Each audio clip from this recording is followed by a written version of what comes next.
Hey everybody, Christian West here. I'm glad that you tuned in to What Would You Do?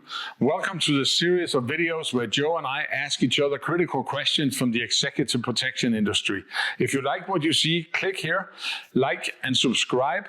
And if you have questions that you want us to answer or try to find a solution to, send them to us via email, text. You can find us on social media. I'm sure you have ideas, or you can post them here and we'll play along and take your question. So, welcome to What Would You Do? Season 2.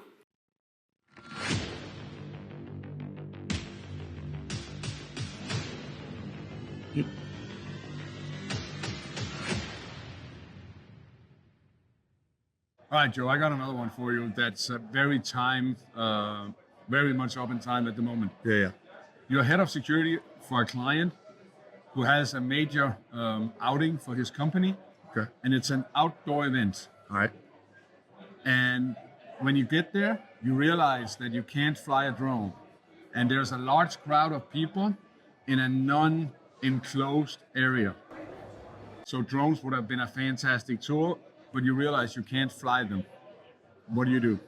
All right. Well, several things. One, first off is the pre-advanced work. And we do webinars on this, guys, so check it out when we do it. But is the pre-advanced work, looking at Google Maps, Google Earth, and looking at the lay of the land. Yep. I mean, we've done this on the drive to a location before. It's very easy to do on a phone, even if you practice. Mm-hmm. So look at where your exposure points are. That's really critical, because even when if you don't have drones and you don't have law enforcement counter sniper or anything like this, you tell somebody where to look, and you're like, just look in these rooftops, look in these windows, look wherever it is. And just pay attention. You have to expand that bubble of observation. Mm-hmm. We can't do counter snipers. We can't put a drone up.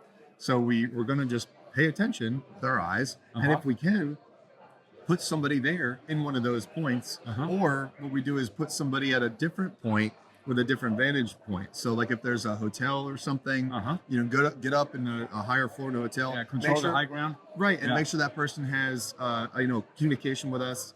Obviously, they should. Obviously, live communications. That way, when we're at that event and we're exposed, they can quickly tell us, "Hey, there's somebody up on the roof" or something like that. Now, there's another thing, and guys, this is something that you can agree, disagree. I'm throwing it out there.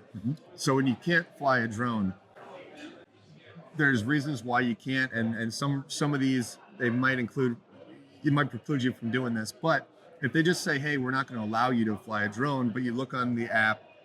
You look on the drone apps that tell you that you are allowed to safe fly one, but the property owner said no. Yeah, I'm going to say it. You do it anyway. Yeah, you do it anyway. Yeah. And so, like, one of the things we looked at was, and you can see it out there. They're under 250 gram drones are recreational. So this is it's a gray area, but you guys have to think about this realistically.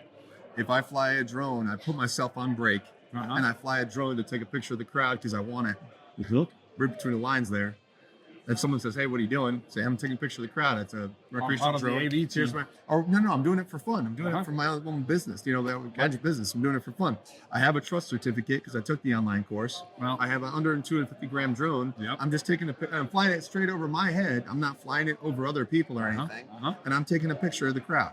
What are you're gonna tell me I'm lying? Good for you. Tell me I'm lying. I can do it all day long, all I want. So that's the way it works. And now, like that right there. And do you remember that time when the FBA inspector came out and inspected us for that? Do you remember that? Yeah. You do? Yeah. Because I don't. Good one. Yeah. Okay. I get what you're saying. And that was actually really good. But there is something to be said about though, and I like that, right? Because I was before you said that whole thing of doing it anyway, I was thinking the whole thing like I've seen people bring out like rangefinders to kind of like measure distances to buildings and whatever. That's fine, but I mean at the end of the day, look up. Be aware, because it worked before the horrible thing that happened in Utah. Yeah, right. Yeah, it's sad to say it is super sad to say. But let me ask you this: on the whole drone point, we see some of the teams for some of the bigger teams get bigger and bigger, and they're more and more specialized things. Do you think we're going to see EP teams that have dedicated drone operators soon? I think so. Absolutely, and I think you should. I think so. FAA 107, have somebody or several people on the team. It's an online course, the first one. There's no excuse. It's relatively easy Yeah. if you dedicate someone to it. If like you or I try to do it, it's not going to be that easy. We're got a million things Sure, going on. sure. But if I say like one of the new guys on the team, hey, go get this done, it's not impossible by any means. No. So now you can have that. But guys, like I said, look into how to fly a drone, even when someone tells you no. There's Yeah. ways around it. And okay, maybe you get a little bit, you get slapped on the wrist, you get in trouble. Someone tells you don't do that.